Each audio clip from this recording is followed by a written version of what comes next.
Welcome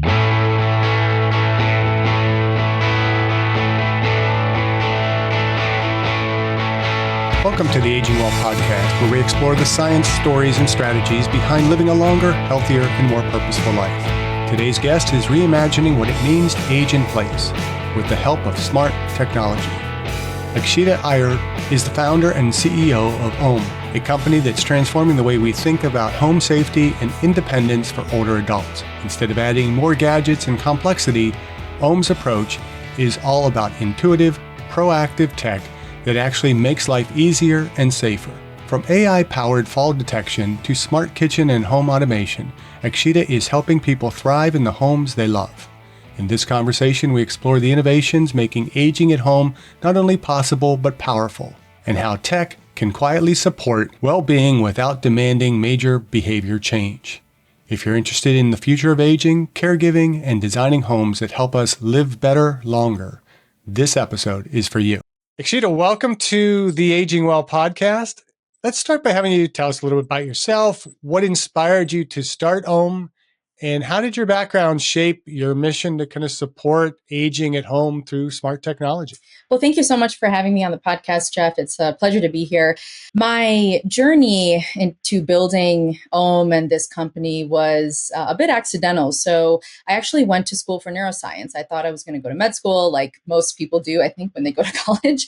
And then I took a couple of gap years. I worked in the hospital, and my mom was diagnosed with Parkinson's right when I graduated from college. And I had never really spoken to my parents about what aging meant. My dad's 10 years older than my mom. We didn't really talk about what this, diagnosis for her meant. And so it was only a couple years later as her daily life just started to change a little bit and she had to adapt, where she accidentally left the stove on one too many times and started a kitchen fire.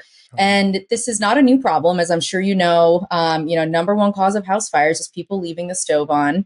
I'm sure you have, either had a near miss, overcooked food. I mean, it happens all the time. We get distracted for whatever reason. And I really felt the implications for my mom at that time because she's getting older. And the first thing she said was that she had a huge fear of losing her independence. And so with all the smart technology we had up until that point, I mean, Nest had just been acquired and Ring was on the rise, all these smart home retrofit devices, I thought there has to be a solution for this because this has been a problem for a long time.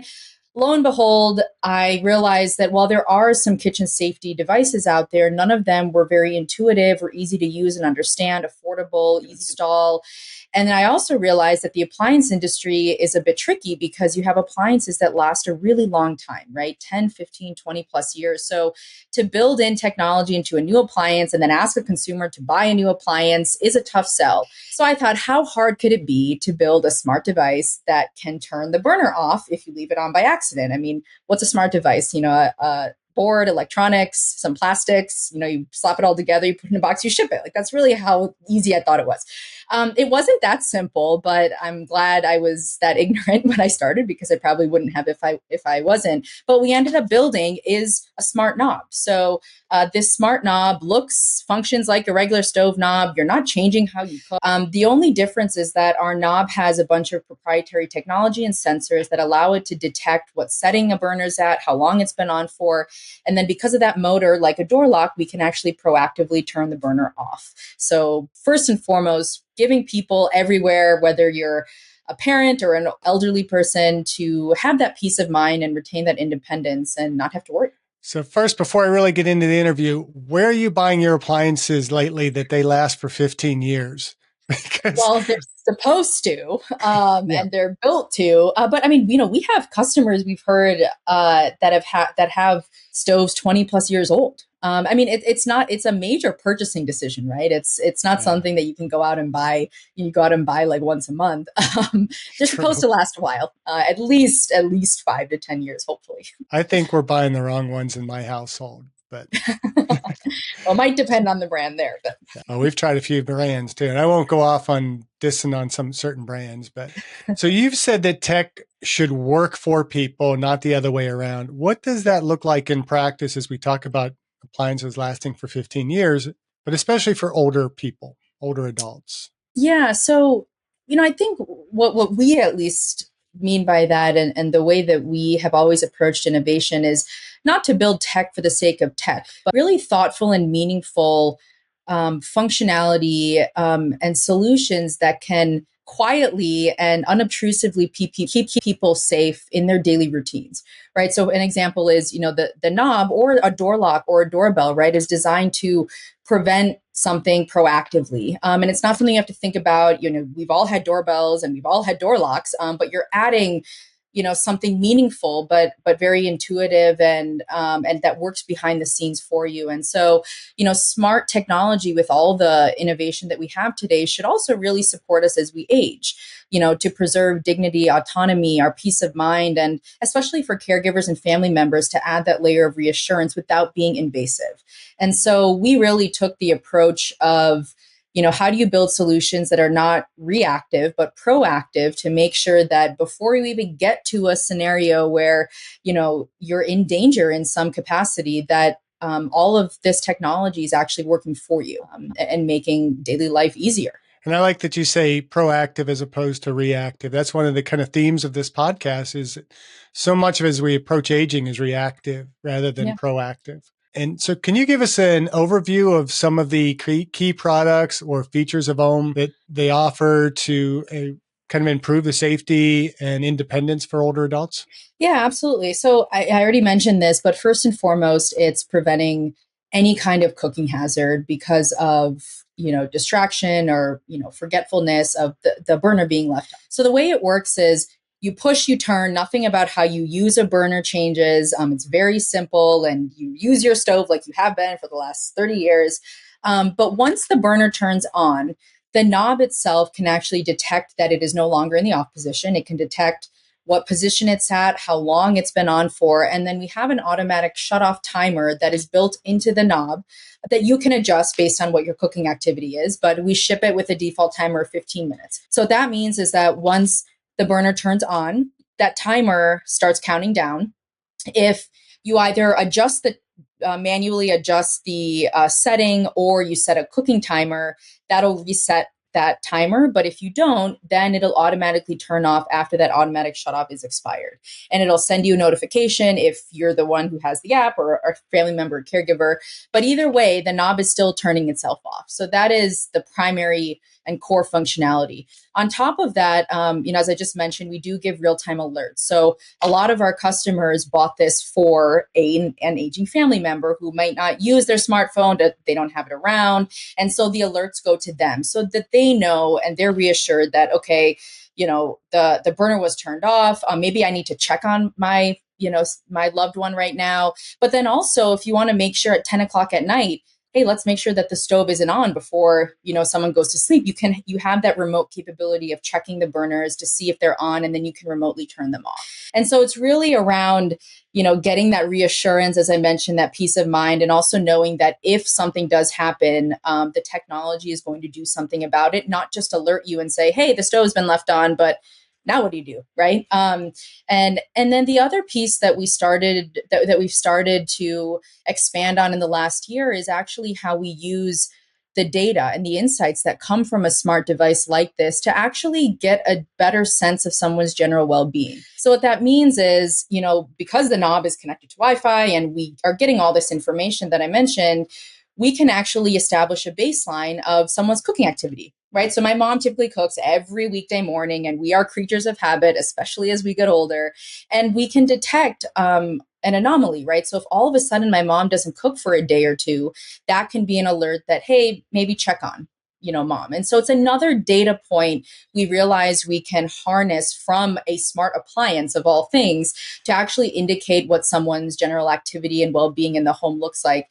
And especially as you look at long-term preventative measures of Alzheimer's or dementia, if that automatic shutoff starts engaging more frequently, that's also something that we can flag that can be used along with a lot of other insights that hopefully you have to assess, if someone needs elevated care. That's really fascinating. I mean, you think something as simple as just a knob that turns something on and off shouldn't really contribute much to society. But in reality, what you're doing is really giving a lot of data that can help people stay alive, help people know how their family members are doing. You talk in terms of this being inspired from aging and your mother going into Parkinson's, but I can imagine it would also have benefits to younger families, Oh, people who have absolutely. young children, latchkey kids. You find out the kid comes home, turns on the stove and forgets about it. You're not going to have a house fire. Yeah, I mean that's the other big. I mean, we kind of hit two birds with one stone with our primary customer, right? So it is those middle-aged adults who have young kids at home, whether they're toddlers turning the burners on or teenagers and they want them to cook and learn how to take care of themselves, but it is a concern. But they also are now, like we call it the sandwich generation, right? Yeah. So they also are now the ones who are taking care of their aging family members who want to stay at home. They don't want to go they don't want to leave what's comfortable for them. And so we see kind of the technology being applied to, different extremes, which is great. That is really cool. So fall prevention is also such a huge issue for older adults. How can technology approach this challenge differently than some of the other traditional solutions? Did you mean in terms of fall technology specifically? Yeah. Yeah, I mean, I think when it comes to a holistic view of what's happening in the home, one thing that we're looking at more is how can we integrate with other solutions to give more information, right? So an example for us is we're integrating occupancy or motion detection. And so because one of the things that we realize is, one, we want to make sure the automatic shut off is as precise as possible. So if we know you're in the vicinity of the kitchen, moving around, then maybe that automatic shut off doesn't have to engage.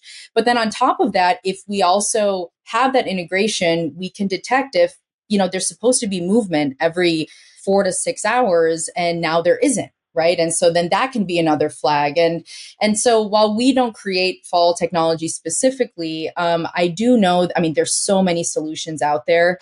But I think the key is being able to bring everything together. So all of these ambient sensors are talking to one another so that you can get a much more holistic view instead of a narrow scope of what might be happening. Because, at the end of the day, whether it's, holistic medicine or holistic smart home, like you really want all of these data points working together to then give you the most accurate information. And so how can technology be designed in a way that really feels kind of natural to the older generation, a bit more intuitive to use, and even for someone who might not be that tech savvy? Yeah, I mean, I have always taken the approach. I mean, I don't have an engineering background, and so I think that was in many ways helpful in being a non-technical founder for this company because I thought of technology as not having to be completely life-changing. I mean, my philosophy when I started was always to make something that works with your habits and works with what you do every day, not against it. And so I think that intuitiveness and fitting into your life is super important, and not having a huge learning or a steep learning curve.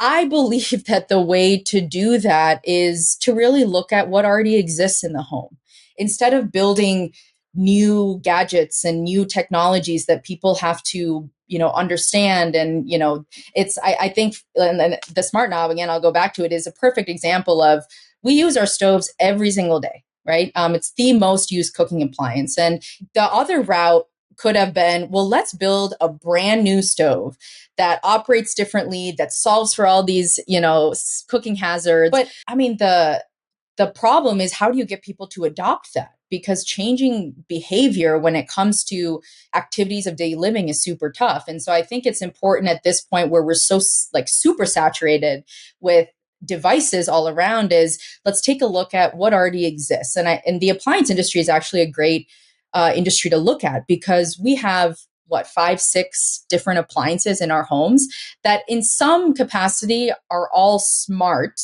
but are they smart in the right ways where it's actually solving real problems and not adding one more app or one more notification we need for which the information we don't really care about. So I think that the approach to it being intuitive is, if there is a problem, you think about, well, how is someone navigating that problem today, and what is the path of least resistance to solving that problem that doesn't change everything about how they're approaching that activity. And I like that simplicity of the technology being in something like the knob as opposed to the entire device. Because as I can't remember if we talked about it on on air or are off, and I was talking about the lifetime of our appliances. Yep. We recently, a relatively new, very new refrigerator, the motherboard went out. And about a week after that got fixed, the motherboard in the washing machine went out. Oh, and it's geez. like, really, these are things we had when we moved into this house 16, 17 years ago. There was some Maytag washer and dryer in the house that had to have been there for 20 years. Absolutely. And we can't get something that can last. And Yep. so the approach to making this technology simple and accessible makes a lot more sense than recreating the wheel and, trying to, create a auto driving car. It's like, Yeah. keep it simple. And you can, I think, the interesting is you can eventually get there, right? Yeah. But in order to, expose people and consumers to a new way of solving for something. So, one of the challenges that we had was everyone knows that leaving the stove on is a problem. Right. Everyone has either done it themselves, overcooked eggs, or their parents have done it, but they don't know that there's a solution. And so one, you have to educate the customer that, hey, there's actually a way to solve for it. But on top of it, if I was also saying, hey, buy a new appliance that works completely different, yeah, it'll solve for, peace of mind and making sure you're safe at home, but now relearn how to cook. Right. That's I think too much. But I do believe that we will eventually get there. And part of why we went with the retrofit to start is to bridge that gap of nobody's really put a motor and sensors on a surface cooking appliance before. And so let's make sure that people understand how it works, how to install it. And then eventually, I know, and we are already working with companies to do this, is to build it in. But now we have years of insight and data on how people use this thing, right? And so then now we can go and eventually build a new appliance, but retain that intuitiveness and the ease and the familiarity. Without this bridge, I think building a new appliance that might even have this technology would completely change the architecture and then ultimately how we interact. And I love it goes beyond just the safety issue, because my coffee pot, I can set it to turn off after 3 or 4 hours. My ironing board or my iron will go off after a period of time. So there's plenty of these devices that will automatically shut off, but getting that information, that data that is also feeding the loved ones information about, their parents or their loved ones' health and well-being is, I think, even more critical. So that's pretty cool. Yeah. And I think part of that too is it's without cameras and anything that might feel like you're being spied on, right? And most of us have, some fear of that, at least, maybe my generation and up. I think maybe more recent generations are okay with data, but I think a big benefit for the way that we've approached it with these ambient sensors is that this is all information that whoever is in the home, and if it's an older adult, they're usually okay sharing, right? Because it's not giving any more information than is needed to make sure that they're okay. And I think when it comes to assistive technologies and older adults, I think it's really important to keep in mind privacy and just even the fear of, someone constantly monitoring you in a way that might not even be helpful for you. And there's even that concern about that monitoring, somehow that information is being transferred. It can be hacked into and all those types of things. Whereas this is not something that somebody hacks into your stove knob. It's not going to be, really damaging to your well-being. Yeah. And we make sure too, that's a good point, that we have a lot of fail safes when it comes to the technology. We actually don't allow for remote turn on at any point. So you have to push and first turn the burner on, then we know that the burner's on, and then we can take over. So, I think, hacking and, the security risks are very real. And especially when you start integrating with other devices. But we've tried to make sure that as far as the extent of our tech functionality goes, that we're not causing that we're only helping you and not hurting you in any way. So what role do caregivers, whether they're family members or professionals, play in kind of using and managing this kind of technology? You've alluded to Yeah. that a little bit, but Yeah, I mean, I think the role here too, even, as we've talked about for the actual, older adult or resident or whoever is in the home is again for it to be working in the background, right? This is not, especially for caregivers, they don't need more on their plate, right? I mean, we've been working with senior living communities, and the last thing they want is another dashboard to look at or another report to Mhm. look at. And so the way we've approached it with that too is, we will let you know when something looks off, right? And the technology itself is taking care and being proactive when it needs to be. And so you only have to intervene when we tell you that you need to intervene. And so I would hope that the same applies of kind of the technology working in the background and just constantly monitoring and being that fail-safe, that it's like that for the caregivers too, because there's so many other things that caregivers have to deal with. I mean, I even look at my dad and, managing my mom's medications, and he's got like a million and one things on his mind. And so the last thing that should be on his mind is, oh, I need to go and, check this app or check notifications. You want to make sure that caregivers, when it comes to smart technology, specifically, that it's all just working, in the background. I've always talked about our technology and the way we look at technology as an iceberg. Like you can kind of see that, yeah, okay, there's a knob, and but a lot of the functionality is hard coded in and is just working in the background, and so you don't ever have to see that or touch it, and that's our job, right? As the build of the technology, to make sure that everything works seamlessly for you, so that you can continue to live the life that you've been living. and if everything's working well, then you don't ever notice that technology is there. Exactly. So looking at the broader landscape, what other tech trends do you think will have a big impact on aging well in the next 5, 10 years? Yeah. So I think definitely in aging and even in the broader context of the smart home, I think technology around predictive safety and predictive automation. And we've talked about this in already and in various contexts, but these sensors and smart systems that can talk to one another. Everything's connected to the cloud. I mean, Matter is trying to bring everything under one platform so that communication can be easier, so that these systems can anticipate issues before they become emergencies. And so whether it's AI powered, fall detection to, real time cooking hazard alerts, I think it's going to be all about proactive care. And I also believe, and I've said this too, but I can't emphasize this enough, that all of our companies and technologies can't be working in silos. We really need to figure out how you bring all of this technology under one roof. All of us, I mean, I at least had to realize at some point that I can't build every single sensor that can give input into this. There was a time where I was like, I want to build, this entire, full-fledged cooking system. And then I had to take a step back and be like, what is our bread and butter? And it's really around the cooking safety and how we can solve for it in the most intuitive and affordable way. But then there are already other companies that have all these other sensors, like I talked about, the motion or occupancy sensors, or door sensors. Like there's all sorts of other systems that exist that we are now looking to integrate with. And at the end of the day, I don't need to be the one that integrates all of it together. Like we're very open to joining another platform or integrating with another platform, because that's really the only way. Someone has to give somewhere. I think it's really the only way to build a cohesive system that that consumers can understand, and that's easy for consumers to use.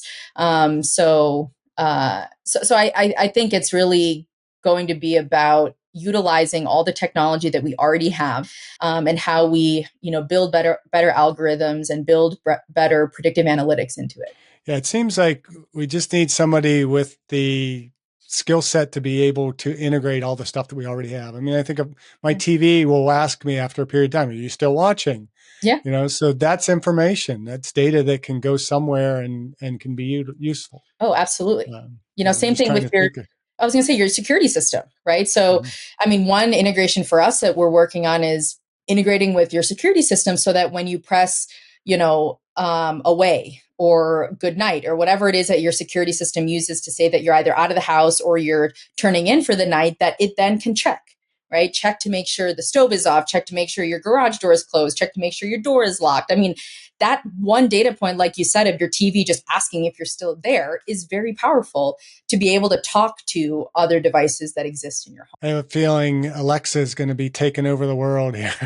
Yeah, I mean, uh, I will say that when it comes to voice control, I think they've done the best job of any of the smart systems and voice control to build enough skill sets that people use. And I think even for older adults, I've seen a lot of communities that have utilized Alexa because it's just super easy for an older adult to just talk.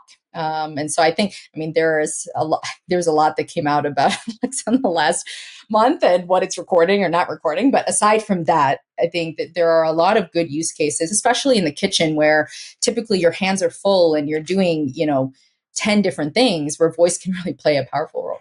Yeah, I'm on it. I don't worry so much about something like Alexa, what information it can pick up from me. Because first of all, I don't feel like I'm doing anything illegal that I have to worry about. Yeah. It's not spying on me a way that it's, filming me or doing any of that. Sure. And if it can benefit society by getting information that can help save lives and, keep people well, then the biggest concern then is the people that are going to be irresponsible with the data that they're able to capture. Absolutely. I think that's always where the parameters and, kind of where the concerns and risks come from. So, same thing. So, there's I don't know if you know what UL is, but it's Underwriter Laboratories, and they basically they're a third-party certification company for all your major consumer electronics, your appliances included. And so what we've been working on is getting our knob technology UL certified. And it's a similar thing where they understand the impact on safety in a positive way that this technology needs, right? There were two big appliance manufacturers in the last year that recalled over 1.5 million ranges because of accidental knob turn on. And so, but they're not hesitant to update the standard to mandate technologies like ours because not because they don't know that it is needed, but because of those use cases and those edge cases where what if someone uses it in a way that then becomes dangerous. And so I think that's our balance with technology is, 99% of it is good, but then you have to account for the 1% that might, use it in a way that that's harmful for. Yeah, it's kind of sad that the 1% that might do harm with something can really hold up the innovation that the 99% are trying to develop. Absolutely. Completely agree. So what's been the most surprising thing you've learned since launching Ome, either about tech, the users, or just the aging process itself? Oh, that's a lot of things. I didn't know anything, and I maybe know slightly more than I did before. I think, I mean, there's multiple answers here. From the side of technology, I definitely underappreciated what it takes to build a physical product of any kind, a product that is connected, that has, software, firmware, an app, a backend infrastructure, you're collecting data on top of supply chain manufacturing. I remember there's a time where I was telling my team, I'm surprised the iPhone only costs what it costs because just how much really goes into it and how seamless it is. It's no small task. And I also was someone who used to get, and probably still to an extent now, but maybe less so, I would get really frustrated when an app wouldn't connect to Wi-Fi or it dropped its connection. And I'd get so irritated, what's wrong with these people? And then I went through it and I'm like, oh my gosh, you have to be able to work with all these different Wi-Fi. So I really had a newfound appreciation for what it takes to build any product, even the packaging, right? When you think about the unboxing experience, and does someone even understand what your product does when they look at it? If they're buying it in a retail store, they might not even ever see it online. And so there's so much I didn't realize that goes into building a product and marketing it and getting people to understand it that I most certainly didn't have an appreciation of before that.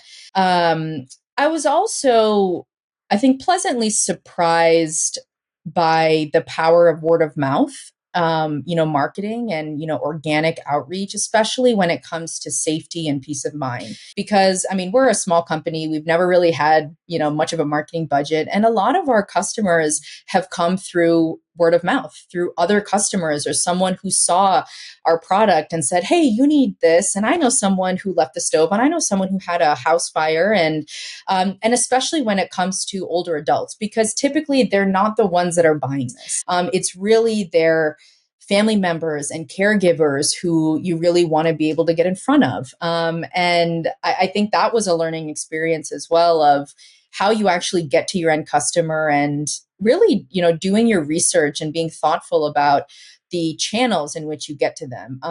I really had no rhyme or reason as to how this company started. And I mean, it was just kind of flying by the seat of my pants. And so in that way, there's a lot of good in that, because I think you're not I was so willing to just try everything, whether it worked or not. And so I know a lot of what doesn't work. And, through that learning process, and I think it's only through that learning process you can figure out what does work. And you should 9 times out of 10 be very surprised by the outcomes that you get, because we're not right. Most of us are not right most of the time, especially when you're building a new product. So those are a couple that come to mind. How about the users? Has there been any surprises in terms of who's actually using the product? I would say surprises. I wasn't expecting as much of a pull towards aging in place as we have seen. I will say that, I really thought our target demographic were busy parents, and who have kids and who already have like smart home security systems, who have Alexa, who have Ring. And now those are a core part of our demographic. But in the last 2 years, we really saw this prime opportunity within aging in place. And so we really curated our efforts towards being an assistive technology for older adults to start. And then eventually, there are applications like we've already talked about for every, age demographic.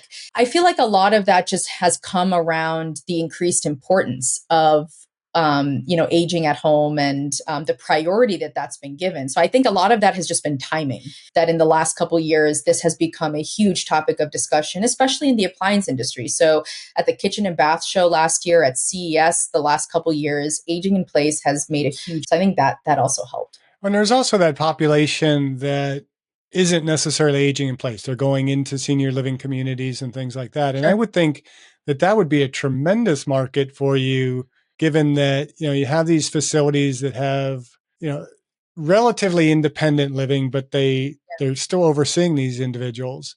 And, if you don't see, Mary for a couple of days, and, you get that information, that little, ping from the, and you don't have to be monitoring people, but you get little pings that say, hey, go check on Mary because her stove has been on and there's no activity in the apartment. It can save your building. It saves lives. There's so much benefit to it. Definitely. I will say that that's a good point. I was pleasantly surprised at the reception we got from senior living communities as well.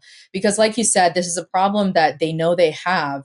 They haven't found a solution that solves for it well enough. And so we found, it's been a catch-22 with senior living, because anyone, and I'm sure anyone who's familiar with senior living knows that it's tough to break into the market.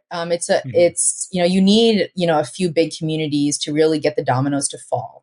At the same time, I just did a lot of cold calling, and that's mostly a lot of what entrepreneurs do. So, but I did a lot of cold calling, and I was pleasantly surprised by the impact, not just on safety, and their efficiency, but also on the implications for insurance. Right. And so for a long time, we were trying to go after the big insurance providers because they're spending $1 billion a year because of unattended cooking and house fires due to unattended cooking. And so I was like, oh, let me go talk to your Liberty Mutual and State Farm. And yeah, of course, they'll love this. And what I eventually realized is that, they're behemoths and they're slow, and it takes them a long time to adopt technology. But what I could do was actually, through these senior living communities, you give them the data. Because again, we have all this data. We know how many times the automatic shutoff is engaging. That is, every time that happens, that is a potential hazard or fire that you prevented. And then I realized I could use them as like a conduit to the insurance companies. And so they can take this to their insurance broker and say, look, we've had some incidences in the past. Now we have this technology. And so can we get a discount on our premium? And that was actually a huge kind of perspective shift for me, where I was like, well, maybe I don't have to go directly to the insurance companies. Maybe I need to go to their customers, right? And the ones who are paying the premiums every month. Right. And especially when you get into multi-unit buildings, and commercial insurance, I mean, that's a whole other ballgame. So the senior living route was definitely a pleasant surprise, and I'm glad we were able to tap into that, because no one is really, at least when it comes to cooking safety, has really focused there. So for our listeners and viewers that are considering how to safely age at home or support aging parents, some of that sandwich generation, what is one simple piece of advice or action they can take today, in addition to buying your device? Oh, that is a great question. So from the caregiver perspective, or both? Yeah, I guess Just in general. I guess it depends where they are. If they're attempting themselves to age at home and they want to kind of up their safety, or if you're looking at, my parents are planning on staying at home, what can I do to just make sure they're a little bit safer? Yeah, I mean, I would say, just thinking about my own parents, is, what are the biggest risks? For my mom, it is, cooking, it's, fall detection, it's, medication management. And so I think really I think it can be really overwhelming with all the technology out there. And, there's grab bars, and there's, different toilet seats. And like, I mean, there's so much you can do, but really to start at, what are my biggest problems today? And I think with time, we have to here too, like we talked about, proactive versus reactive. You don't want to wait to have all of these issues and then, kind of renovate or retrofit your home. But I think it's really about taking baby steps. And really just identifying, okay, what concerns me the most? Maybe it's cooking, maybe it's fall risk, maybe it's, taking a shower, maybe, whatever it is, and then slowly start to, integrate technology that works for you. And I would say also do your research, because there's so much out there. And, not all of it actually solves a problem. And so I think the best technologies, one, I would say, have been in the market for a little bit, and, look at what the use cases are, and, try to even get, some referrals, right? If you have a friend, ask your friends. I know my parents have asked their neighbors. They live in a 55 and up retirement community, and so they've asked their neighbors, like, what have you put in your home? So I think there's a lot of information out there that you just have to weed through, to make sure that you're building a home with a technology that you need for you, not that someone else might have. Okay, so we ask this question of all our guests, and it's a little off topic of the Ome company, but what are you doing personally to age well? Oh, well, right now, I have, especially it's a coincidence that you ask, but especially in the last month, I really honed in on what I'm eating,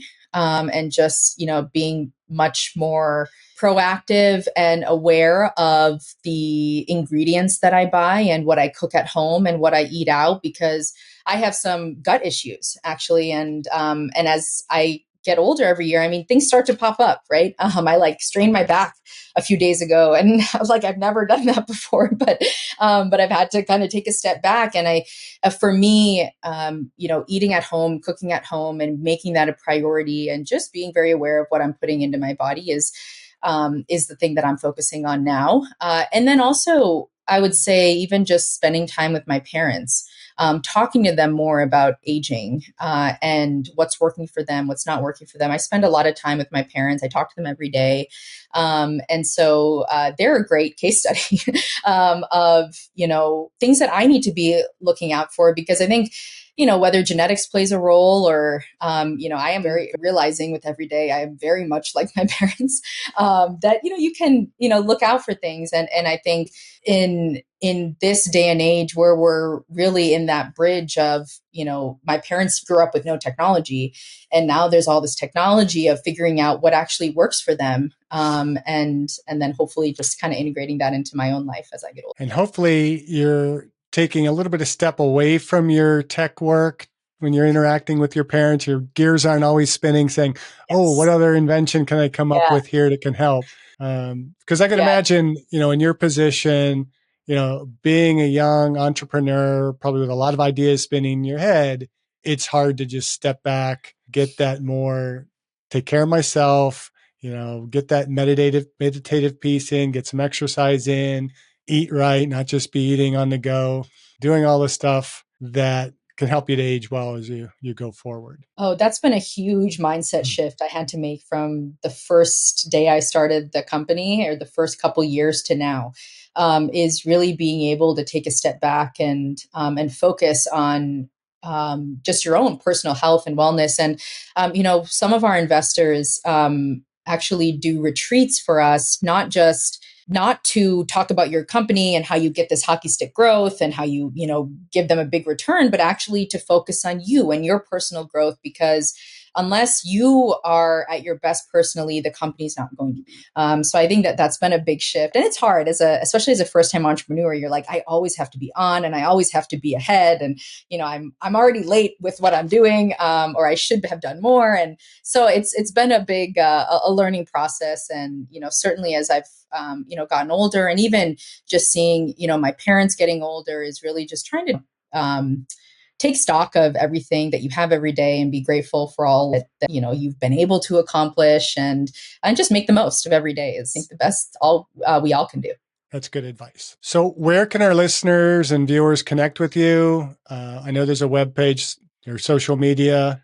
Where can they find out more about you and more about Ome? Yeah, so our website is omekitchen.com. You can also find us on Twitter and Instagram and Facebook at Ome for Home. And then you can also find me on LinkedIn, any of those. Is there anything we missed talking about today? We covered quite a bit. I think, I think it was great. Thank you so much. I'm going to have to look more into this product. I don't know if we need it yet for our home, but again, you want to be proactive. And the knobs on our, like I said, we got some crappy appliances that are supposed to be pretty good. So we're constantly replacing knobs. So we might as well replace one of them with a high-tech knob that might actually last. And replacement knobs are unnecessarily expensive of just crazy. like dumb plastic knobs. So yeah, it might be good. And especially when you're replacing them about every 6 months. Yeah, absolutely. So this has been eye-opening, and it's been a pleasure. Honestly, I didn't know how exciting it would be to talk about knobs for my kitchen stove, but this has been very interesting, and I've actually really learned a lot. And I'm excited for your product because I think it does kind of step into an area that can be very beneficial to a lot of families and be helpful. And so best of luck to you. Keep in touch with us. Let us know when there's more innovation in your company and you want to add to the conversation, and just keep aging well. Absolutely. It's been a pleasure to be here. Thank you for listening. I hope you benefited from today's podcast. And until next time, keep aging well.